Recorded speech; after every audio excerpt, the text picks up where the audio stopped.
Bom, pessoal, então, depois a gente interpretar aí o nosso exercício, agora eu vou mostrar para vocês um pouquinho a nossa planilha de dimensionamento, tá?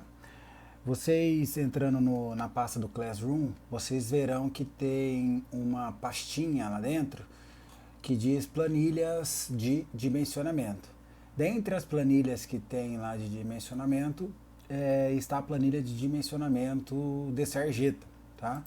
Então tem a planilha de dimensionamento de sarjeta, dimensionamento de boca coletora e de dimensionamento de galeria. Na verdade, a de boca coletora é só mais uma coluna adicionada a essa planilha de sarjeta, tá bem? Pra vocês perceberem, nós temos aqui, ó, para caber, nós temos a folha 1 e temos a folha 2, tá? Então, nós teremos, para dimensionar a sarjeta, nós temos 2 páginas de planilha, totalizando 35 colunas, tá? E eu vou apresentar um pouquinho elas pra gente, mas ela só assusta pelo tamanho, mas nós vamos ver que ela é bem o que nós estamos trabalhando até agora, o que nós já vimos aí nos outros exercícios, tá? Deixa eu virar ela aqui, ó, para caber na página. Nós temos então, ó, numeração da sarjeta. Então, daquele desenho que nós trabalhamos, nós vamos agora numerar a sarjeta. Depois, nós vamos avaliar os comprimentos de cada sarjeta. Por fim, nós vamos, continuando, nós vamos calcular a área parcial de contribuição. A área acumulada aqui é o seguinte, ó, a área parcial é aquela área que está contribuindo diretamente para aquela sarjeta. A acumulada seria o seguinte: se a sarjeta montante não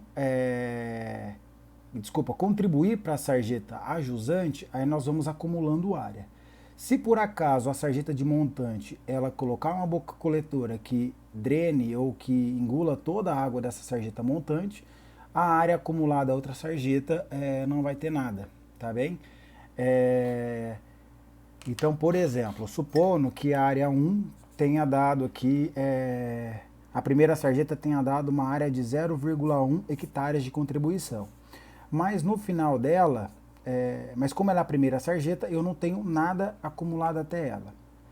Aí, supondo que a sarjeta 2 seja a montante da sarjeta 1. E como eu não coloquei boca coletora para drenar a vazão gerada na sarjeta 1, eu joguei para 2. E supondo que a 2, a área parcial da 2 seja 0,13, beleza? Então, o que eu tenho de área que eu tenho de área acumulada? O 0,1, que eu joguei para a sarjeta 2, mais o 0,13. Então, daria 0,23. Essa planilha, para caber, eu tirei uma área que tem aqui, tá? Então, essa planilha tem mais uma coluna aqui, que seria a área parcial, a área acumulada montante e a área acumulada nesse trecho. Tudo bem? Então, essa coluna de acumulado seria a nossa área final aí, tá bom? Aí nós viemos para coeficiente de runoff, ou seja, nós podemos fazer ele parcial ou ponderado, ou seja, para essa área de contribuição eu vou calcular um C. Só que aí, para outra área de contribuição, eu também terei um C.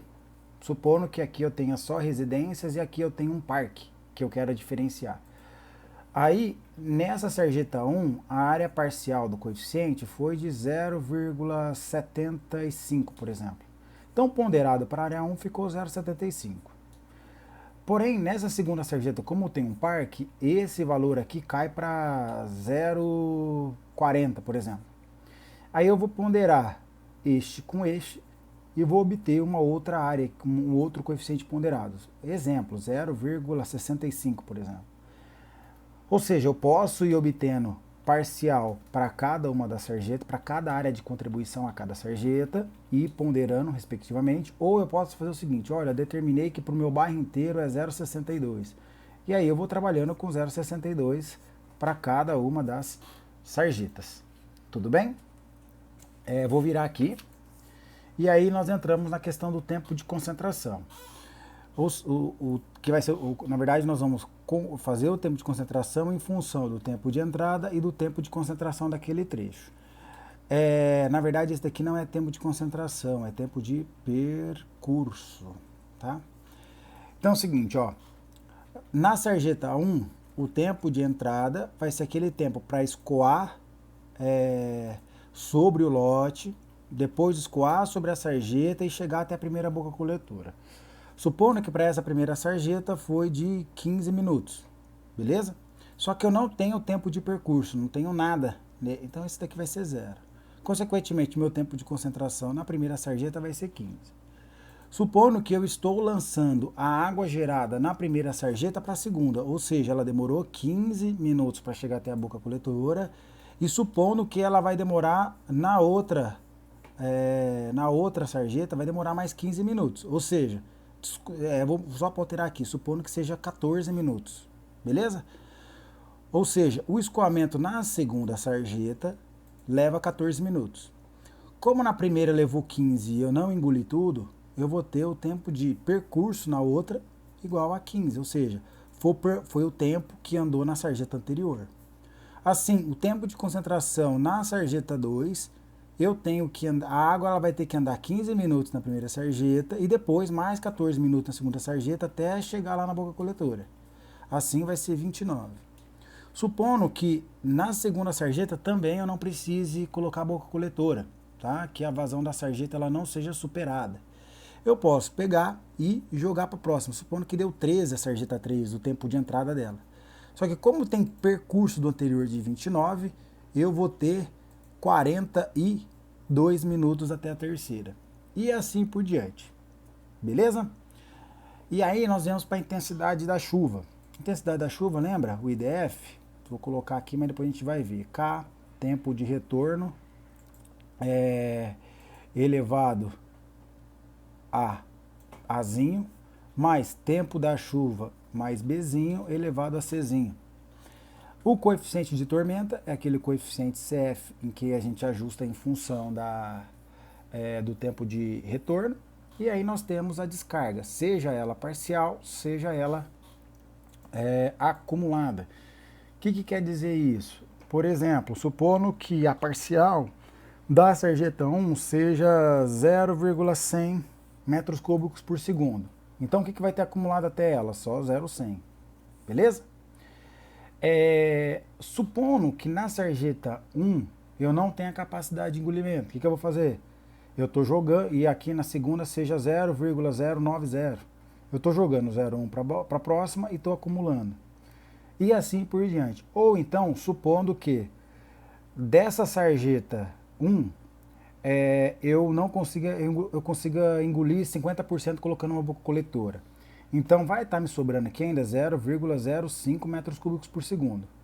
Que, somado a 0,90, vai dar lá seu 0,140. E aí supondo que eu engula de novo 0,05.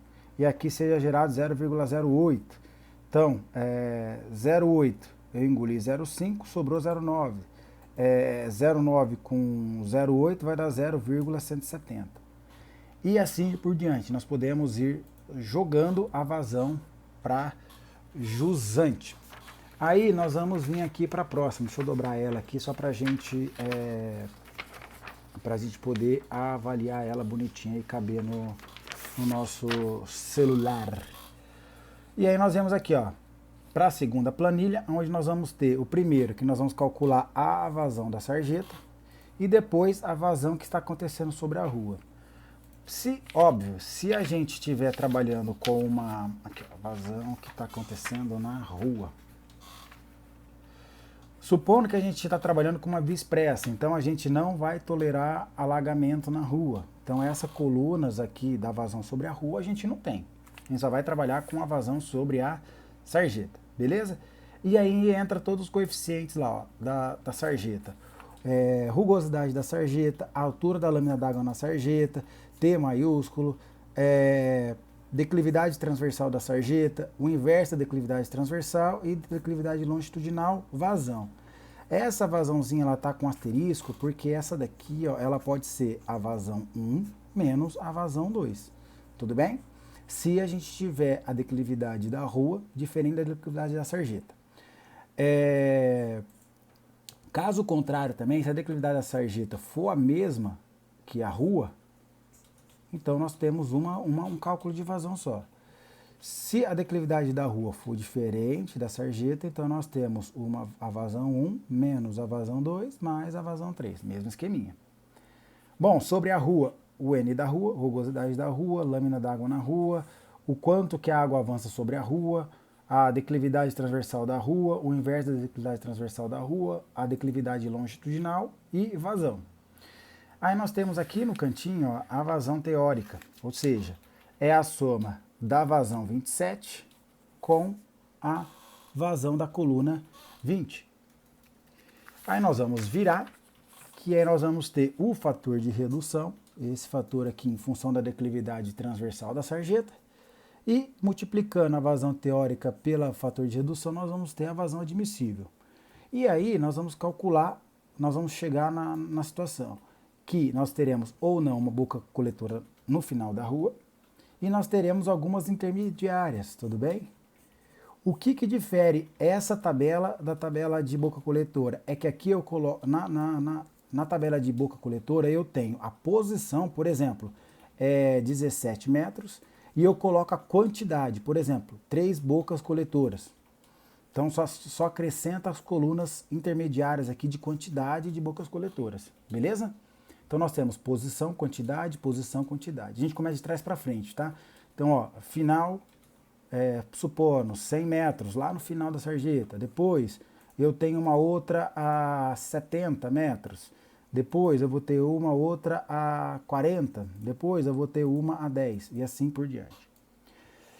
Eu sei que ficou um pouquinho rápido, mas acho que a gente vai entender quando a gente for trabalhar e dimensionar, beleza?